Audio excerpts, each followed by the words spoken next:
মাথায় করে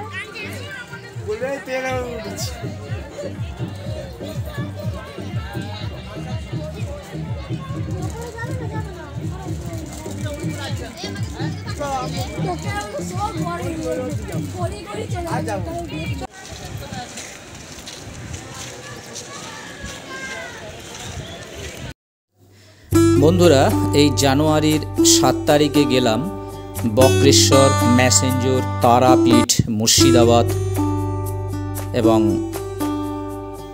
মায়াপুর, নবদ্বীপ।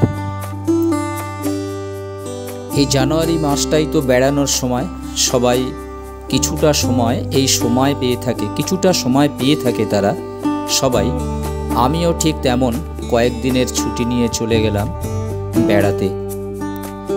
এটা দেখতে পাচ্ছেন, এটা ম্যাসেঞ্জর। এই ম্যাসেঞ্জরেতে আমরা গেলাম 7ই জানুয়ারি।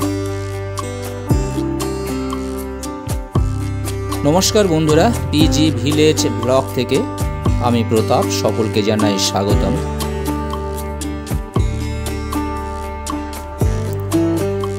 এটি দেখতে পাচ্ছেন ম্যাসেঞ্জর যে বাঁধ, ম্যাসেঞ্জর বাঁধের ওপরে আমাদের বাসে যারা ছিলেন তার কিছুজন এখানে দাঁড়িয়ে আছে। সামনে বয়ে চলেছে ময়ূরাক্ষী নদী। আমাদের উদ্দেশ্য হলো একটি পাহাড় চড়া, নদীতে বোটিং করা আর এই বাঁধের ওপর দিয়ে হেঁটে চলা এবং বাঁধটাকে খুব ভালোভাবে দেখা। এই তিনটে আমাদের মুখ্য উদ্দেশ্য ছিল ম্যাসেঞ্জর। আর ম্যাসেঞ্জরে এই তিনটে জিনিস ছাড়া ধরতে গেলে আর অন্য রকম কিছু আকর্ষণীয় জিনিস নেই। এটি দেখতে পাচ্ছেন বাঁধের যে নিচের অংশ, বাঁধের নিচের অংশ জল নেই, খালের মতো একটু সুতি খাল, মাঝে মাঝে গাছগাছালি ঝোপঝাড় জন্মেছে। আর দূরে দেখতে পাচ্ছেন শুধু পাহাড় আর পাহাড়, ছোট বড় শুধু পাহাড়, অর্থাৎ ময়ূরাক্ষী নদীর চারিদিকে ঘেরা শুধু পাহাড়। তার মধ্যে থেকে আমরা একটি পাহাড়ে উঠেছিলাম, সেটি দেখতে পাবেন। আমি এখন এই বাঁধের ওপর দিয়ে সোজা হেঁটে চলেছি পাহাড়ে ওঠার জন্য। বাঁধের ওপারে গিয়ে দেখছেন আমাদের সাথে যে ছেলেগুলো ছিল, আমাদের ঘরের অন্যান্য প্রতিবেশী আত্মীয়রা যারা ছিল, তারা একে একে উপরের দিকে উঠে আসছে বাঁশ ধরে। একটু কষ্টকর হয়, পাহাড়টা বেশ উঁচু ছিল, একটু কষ্টকর। সবাই মিলে চলেছি পাহাড়ের মাথার উপর। এবারে অনেকে দেখতে পাচ্ছেন উপর থেকে তারা নিচে নেমে আসছে। অনেকের ভয়ও করছে এবং অনেকের পায়ে ব্যথা করছে, তাই তারা সেখানে বসে একটু বিশ্রাম নিচ্ছে।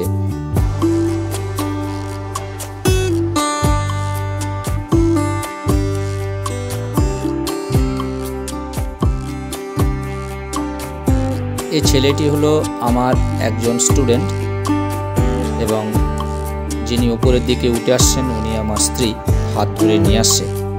এটি দেখতে পাচ্ছেন বাঁধ, যে ম্যাসেঞ্জর ডামটা অনেক দূর থেকে পাহাড়ের উপর থেকে এটি তোলা এবং পাহাড়ের উপর থেকে যে মানুষজনগুলো দেখা যাচ্ছে, সামনে ময়ূরাক্ষী নদী বয়ে চলেছে এবং বাসের অন্যান্য যারা ছিলেন ব্যক্তিরা, তারাও কেউ উঠছে কেউ নামছে।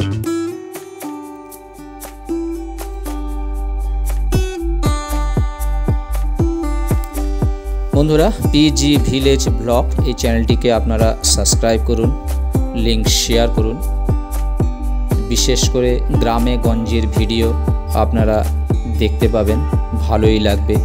সাধারণ মানুষের কথা জানা যাবে। দেখতে পাচ্ছেন তিনজন মহিলা এই পাহাড় থেকে কাটা গাছ আগে কেটে রেখে আসে, তারপর এরা শুকিয়ে গেলে সেই কাঠগুলো দড়ি বেঁধে মাথায় করে নিয়ে আসে। এই এলাকার সাধারণ দরিদ্র মানুষ যারা পাহাড়ের আশেপাশে সমতল জায়গা দেখে তারা পুঁজি বেঁধে ছোট ঘর তৈরি করে থাকে। এগুলো বিক্রি করে এবং জ্বালানি হিসেবে ব্যবহার করে তাদের সংসার চালায়।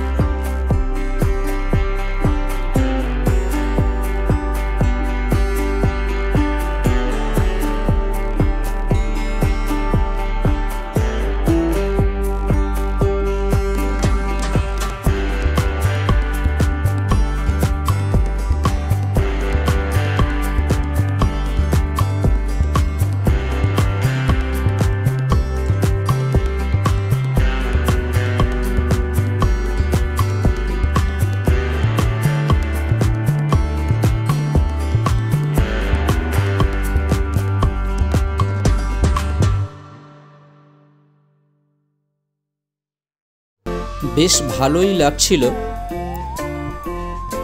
পাহাড় চড়তে, ভয়ও করছিল, ভালোও লাগছিল। দেখতে পাচ্ছেন এটি পাহাড় কত উপরে। তারপরে ওখান থেকে আমরা চলে এলাম বোটিংয়ে, যেখান থেকে বোটিং ছাড়ছে সেখানে। বেশ মজা আসছিল, ভালো লাগছিল। প্রচুর পর্যটকরা এই বোটিং চড়ার জন্য অপেক্ষা করছিল।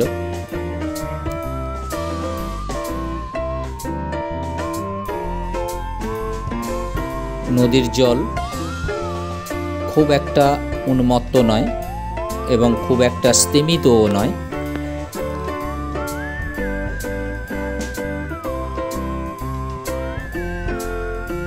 দেখছেন কি সুন্দর লাগছে, আলাদা একটা মজা, একটা রোমাঞ্চকর ছোট্ট অভিযান।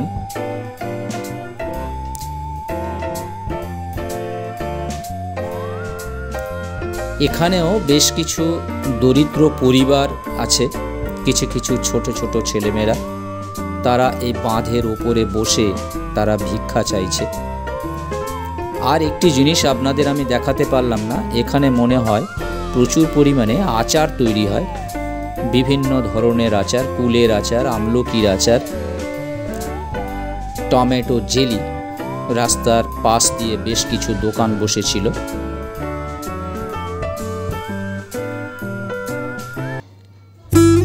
দেখছেন গরিব ঘরের ছেলে, কিছু ওই প্যাকেট দেখতে পাচ্ছেন, এগুলো কুল আছে, কুল, ছোট ছোট কুল, মাঝারি কুল এবং বড় কুল,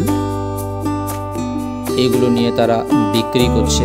চাইল্ড লেবার, একজন বৃদ্ধ বসে আছেন ভিক্ষার জন্য। বন্ধুরা, অবশ্যই আপনারা ভিডিওটিকে সাবস্ক্রাইব করুন। আবার নেক্সট ভিডিও নিয়ে আসবো অন্য জায়গা দেখিয়ে। ভালো থাকবেন।